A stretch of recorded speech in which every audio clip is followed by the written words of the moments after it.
Hi everyone, hope you guys are all having a great day today. In today's video, I'm going to cover BlackBerry stock because they do have their Q2 fiscal year 2025 earnings report coming out on Thursday, September 26, 2024. And at 5:30 p.m., they'll have their conference call, which I will be live streaming that on my channel. So if you want to be notified when I do live stream that, consider following and subscribing to be notified when I do. And I will go over the annual growth conference, as well as the Technology Leadership Forum, just in terms of bullet points for both of them. They were both held on August 13th and August 6th, respectively. I'm going to go over the Q2 fiscal year 2025 estimates that BlackBerry gave, plus do a year-over-year comparison, quarter-over-quarter comparison, do a comparison from street estimates or with against street estimates, my thoughts on all of that, plus the short interest positions, plus the share price as well, and my expectations. And one thing to note, I do own shares in the company, so please do your own due diligence and research before buying and selling, and be mindful that I do own shares in the company. And yeah, there's a lot of stuff to go into this, so hopefully you guys do enjoy it. If you do find it beneficial, consider dropping a like. It does help with the channel, so thank you so much for that. I do appreciate it. Now, the first thing I want to go over first is the Technology Leadership Forum, and on Tuesday, that was held on Tuesday, August 6, 2024 at 12:30 p.m. Eastern Time. And the key takeaways was that IoT is still looking good for growth. That's what they mentioned. And then Tim, CFO, so Chief Financial Officer of BlackBerry, seems to be focused to have BlackBerry's share price increase. He said it's his #1 priority. I will say this, they've said this multiple times in terms of the company, and the previous CEO said this multiple times as well. So the reason why I'm stating this is because, yeah, they're saying this, it's awesome. And in my opinion, it seems like it could be legitimate this time because they seem to be stepping in the right direction. And it seems like it's legitimate when Tim's saying this. But again, they've said this before, so just be aware of that. But one thing that you could say is we have a new CEO this time around, plus Tim has recently just been appointed as CFO. So there's that. So could it bear fruit? Hopefully it does. In my opinion, I think it might. We'll see. But and from the last time, I believe it was either during the conference or one of the press releases, not press releases, but one of the calls, that they stated that by next year, in June, July, potentially, you'll be happy to own BlackBerry stock, which is a pretty bold statement because if you've seen the share price, which I'll go over quickly right now, it's been pretty much declining. For example, here's a spike up since Wall Street Bets spike up and been declining for quite some time. And that Wall Street spike up was pretty much in February of 2021, give or take, early first week and end of January. End of January, beginning of February time frame, spiked up to pretty much $28, $29 and some change and been dropping ever since. So pretty aggressive drops. And to say that statement, pretty impressive, right? So we'll see. Not guaranteed, obviously, but impressive nonetheless. And then other points to mention is that they said that they reduced costs since new CEO, so that's good. They do touch base on it and elaborate more on during the annual growth conference, but we've seen press releases as well mentioning in terms of $100 million and so on and so forth and a little bit more. And then they're stating that they're planning to get cash flow positive ASAP, which we've heard before too. At the end of fiscal year 2025, they're expecting to be cash flow positive. Mind you, the QNX side of the business is already cash flow positive. It's just the cybersecurity side, which they mentioned before, the main reason why the cybersecurity side is not cash flow positive, besides the fact that the sales side is not really necessarily improving, is that they've dumped a lot of money in terms of research development, but now their products have been pretty much beefed up where they no longer need to dump that much money. So again, they're cutting cost pretty aggressively on that front. And they stated that fundamentals are improving, which I already mentioned, cash flow positive. And then Tim says that the company is underappreciated. Again, Tim is a CFO, so Chief Financial Officer for BlackBerry. And he's saying, in his opinion, it's underappreciated, and that just the QNX side, in his opinion, is the current market cap share price at the moment. So currently, the market cap is roughly, mind you, he said this a little bit earlier, it was an August 6th time frame, but the share price is pretty close to where it's at right now, is at $1.4 billion, right? So currently the market cap for the company is at $1.4 billion. And remember, BlackBerry has a two-split division, which is QNX and the cybersecurity side. And he's saying the cybersecurity side, you could argue, is just this market cap without the cybersecurity side in it, in his opinion. So pretty bold statements as well for that part. I agree with it. I think personally the market cap is low, but again, that's just my opinion. And then he said the cybersecurity side is seeing improvements and cash burning is improving. Again, like I stated, they pretty much have stopped dumping in terms of research, not dumping, but putting massive amounts of money in terms of research development. So cost cutting has happened for that front. That was for the Technology Leadership Forum. Now for the Annual Growth Conference, that was on Tuesday, August 13th, 2024 at 11:30 a.m. Eastern Time. Mind you, both of these videos, by the way, I have them already recorded on my channel, so both of them should pop up relatively pretty much when I spoke, so you could rewatch them if you want or watch them for the first time as well. I encourage you to watch this one, the Annual Growth Conference. I think this was really good. This one was pretty much, if you've been keeping up with the company, the Technology Leadership Forum, it was pretty much regurgitating a bunch of things that we've already been aware of. But the Annual Growth Conference, for me, boosted confidence in the company personally. So some key takeaways was that they mentioned that 125 million of cost has been taken out. Again, like I stated, they've already mentioned this, and they've had press releases showing this too as well in terms of the cost-cutting numbers. They also stated that QNX backlog is growing, and it went from 560 million to 815 million with the backlog with a 100% margin. So they have 100% margin on that backlog, which is pretty impressive. And here's a slide from the presentation or during the conference. Here's the 560 million from Q1 fiscal year 2023, and then at Q4 fiscal year 2023, which is basically a full year, almost a full year cycle, basically if you want to count it that way, is 560 million to 640 million. So a little bit less than 100 million growth. But then from Q4 fiscal year 23 to fiscal year 24 of Q4, so full year cycle, they went from 640 million to 850 million. So almost $200 million hypothetically. And they also stated that near-term auto industry is seeing some headwinds, but backlog is continuing to grow about 20% year over year. So that is impressive, and hopefully the growth continues to grow substantially. Okay, so they also mentioned that they're making significant movement to being cash flow positive, like they mentioned before, and then that cash burning is being slowed down and being reduced. And then one big thing I would say is that they said that the QNX design wins are long life cycles and about pretty much 10 years. So every time we see these QNX design wins, hopefully they're big design wins, but when they're big design wins and all stuff, it is more beneficial. And then they tend to have 10-year life cycles. So pretty awesome, impressive stuff. And then the last thing I would state is the recent CrowdStrike outage hasn't resulted in companies switching security companies' services. I know at least I was hoping that would be the case. I'm sure others were. And I think from what they stated was the reason why is if companies have a cybersecurity company, they tend to not really change companies that often. But I would argue maybe they could have done a better job in terms of sales side, because if there's an outage that bad where it affected quite a bit of stuff, maybe companies would consider switching sides, not switching sides, but switching companies. But I don't know, I'm not sure. And they also did mention that on October 16th, BlackBerry will have an analyst day, which I forgot to mention in the early part of the video. BlackBerry Investors Day 2024 will be held on Wednesday, October 16th, 2024 at 9:30 a.m. Eastern Time, which I'll also be live streaming that. So again, if you want to be notified, consider following and subscribing to be notified when I do live stream that. Now, in terms of earnings, BlackBerry did give Q2 fiscal year 2025, which is this earnings coming up, forecast estimates.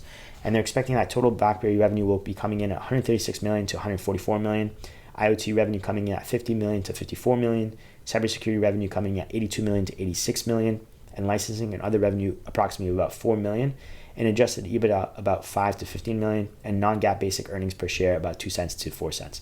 Now, I will say in terms of the street estimates, it is on extremely high side in my opinion. I double checked on X/Twitter in terms of, I have the premium account, so I have access to Grook, so basically ChatGPT, and I double checked if the street estimates is correct, and it gave me the same numbers. And that numbers is, I'm going to show right about now, the street estimates is expecting about 192 million, give or take, for this quarter, which is extremely high in my opinion, because if you look at last year's, and I'm going to go over the numbers too, there was nowhere near to 190 million, right? So given that, I'm going to go over comparisons, so on and so forth, but I'm going to first show the Q2 earnings of last year. So last year's Q2 earnings came in at 132 million. So September 28, 2023, 132 million. So the street is expecting about $60 million extra on top of this, which mind you, again, BlackBerry stated, they gave this forecast during Q1, so last earnings that was reported, which was reported on June 26, 2024, right? And again, they're expecting more than what BlackBerry stated by a substantial amount, but we'll see. Hopefully somehow BlackBerry surprises us and goes up to the top side. But first I'm going to do quarter over quarter comparison, and I'm going to do year over year and so on and so forth and compare with the streets. And then I'm going to explain the numbers in terms of what is needed for everything, to pretty much for the most part. So last quarter we had 144 million. If BlackBerry hits on the high side of the estimate, 144 million, it's pretty much going to be flatlined. Unless they beat the 144 million, then we'll have quarter over quarter growth. Otherwise, if it's just 144, flatline, quarter over quarter, no increase or decrease. If it's on the lower end side, we have a decrease quarter over quarter, right? And then in terms of IoT revenue, 50 million to 54 million, And this quarter, it's going to be pretty much flatline, 53 million for IoT. So for the most part, flatline, give or take, plus or minus growth or no growth. Cybersecurity is at 82 million to 86 million. And for Q1, so again, last quarter, we had about 85 million. So pretty much for the most part, flatlined as well. And then licensing is about approximately 4 million expectations. And then for this quarter, they had about 6 million. So pretty much flatlined as well. And for the quarter, that was last year. So Q2 of last year, again, 132 million. So they're expecting year-over-year growth. So that's good for BlackBerry. Again, street estimates is about 192 million. So they're expecting that as well. But then we have, for the IoT business, we see growth, 50 to 54 million. So 49 million previously. So there's growth on that front. And then cybersecurity, 82 to 86 million. So we have growth on that front. So we have year-over-year growth in terms of all of them, right? And then licensing, 4 million. BlackBerry is expecting 4 million for licensing guy as well. But either way, so in terms of total company revenue, year-over-year growth, IoT and cybersecurity is going to be year-over-year growth as well. For the quarter, it's going to be depending, either flatlined or if they beat year-over-year growth. But from based off their estimates, either it's going to be flat or flat or decline quarter over quarter. And then in terms of IoT and cybersecurity, pretty much flatlined. It's really close numbers, right? Now, based off street estimates, again, 192 million. So what BlackBerry essentially needs, first of all, they need to pass 144 million to have quarter over quarter growth plus year-over-year growth, right? The year-over-year growth, again, we could pretty much beat that with the estimates they gave, with is 136 million to 144 million. The best thing actually would be to be cash flow positive, but that's not going to happen until pretty much closer to the end of fiscal year 2025, which will be reported more on March-April timeframe of 2025, right? But either way, so if we have more than 144 million, then we'll have year-over-year growth plus quarter-over-quarter growth, which would be awesome. But then to beat street estimates with that whole entire setup I just mentioned, we basically have to hit like 193 million. So if 193 million somehow shows up, we'll beat street estimates and have year-over-year growth and quarter-over-quarter growth. The only thing is, though, again, I'm not sure what the street is necessarily seeing, because if you looked, I was kind of comparing Q1 of last year as well. I was like, okay, how much was there a major growth or something, or a decline, so on and so forth, from last year Q1 to Q2? Because again, the Q1 I'm looking at is the earnings that just passed. So Q1 of this year, fiscal year of 2025. So I looked at Q1 of last year, and you see 373 million. So that looks impressive. But remember, they went through patent sale. So if you take the 235 million from the 373 million, then you're left with 138 million. You could add licensing to that 138 million, right? So let's just give it a random number, 4 million or something like that. You're ahead at 142, or even if you don't add it, so let's just leave it at 138 million, right? So this was Q1 of last year. And if you look at Q2 of last year, so you have 138, you're at 132 million. So from Q1 to Q2, you had a quarter over quarter decline last year. So if you're going off those numbers, hypothetically, with the same business cycle, they had 144 million for this Q1, this year's Q1, then hypothetically, the range that they give, you could expect, if you were expecting past performance to dictate future performance, which is not always the case, then it would be probably mid-range or on the lower end of this estimate that they gave. Again, more of a reason why I'm kind of shocked that the street estimate is on the high side. And again, I did double check this on hypothetically, like Grook / chat GPT and all that stuff, right? So these are estimates coming in. So the downfall is you won't, the reason why I'm mentioning this is because if you're expecting the share price to jump up significantly, which it still would if it has year-over-year growth and quarter-over-quarter growth, not significantly, sorry, because they're still not cash flow positive, but more the fact that, like, if you're expecting like some kind of bump, it would be more of the case if they were beating street estimates too at the same time. And if the street estimates are this high, then we might not see anything crazy hypothetically. But if it gets close to it, then it'd be amazing, because technically you could technically see pretty good growth for the company, and they are cutting on costs. So at some point they will be cash flow positive, and you could argue if they have 192 million, if it's not by some random thing that's like, for example, low margins, but a lot of the margins are pretty high, but if they're not increasing cost and they somehow have this bumped up revenue, you could argue maybe they're going to be cash flow positive pretty much this quarter and next quarter, pretty much really close to next quarter, right? Especially this quarter, I would say potentially, if this is the number that's coming in. But we'll see what happens for that front. Now, in terms of shorted positions, how much is the company shorted by? The reason why I'm covering this is because I've covered this in the past, and so that way you're aware in terms of updated shorted positions. Now, if the if the company is shorted about 20% or higher, then it's an extremely shorted territory, which is beneficial, because if it's extremely shorted, yeah, the share price gets pulled down, so that's the negative side. But once the share price starts climbing, and usually that's based off fundamentals, right, or some kind of wow factor news, right, then when the share price climbs up, the people who are shorting the share are kind of forced at times to cover, right, because their losses are increasing. And if that is the case, and it could create a domino effect, and then share price, while it's climbing, could have more boosts from the short positions needing to be closed, and therefore they're buying the shares as well, right? Now, again, 20% or higher is extremely short territory. Usually we were at, like, not usually, but not too long ago, we were pretty much between 10 to 12%, which was, in my opinion, decently shorted, but we have decreased recently. So as of August 30th, 2024, on the American side, US stock exchange, ticker symbol BB, we are at 4.95% shorted, which is about 29.21 million shares. And on the Canadian side, ticker symbol BB.TO, so Toronto Stock Exchange, we're shorted about 2.18%, again, updated as of August 30th, 2024. And that's roughly about 12.83 million shares. Now, mind you, that is decreased shorted interest positions, so it's not being shorted as much as it was a few months back, and roughly that's about below 7% percentage points. Again, we were roughly about between 10 to 12%. So short interest positions is decreasing, and basically we have to rely on pure fundamentals for the most part, because they have been covering, and we'll see how we go moving forward. Which I do want to cover one thing as well in terms of share price. In my opinion, so I've been buying shares as we've been coming down, small positions, and I've bought a little bit extra. I would still say small positions recently, as of at $2.36. I did buy some at $2.20 and so on and so forth. But the reason why I want to mention this is because what is my viewpoint in terms of share price? So from what they've stated before, in terms of you should be happy, you will be happy owning the share by next time this year, so on and so forth, which is, I believe, June, July timeframe. And then that stated that they're going to be cash flow positive by the end of fiscal year 2025. And for me, I'm giving them one earnings as well on top of that, so June, July timeframe. In my opinion, from $2.38, even if you were to enter at $2.50 and then sell, in my opinion, I think it's going to be about $3.50 to $4, give or take.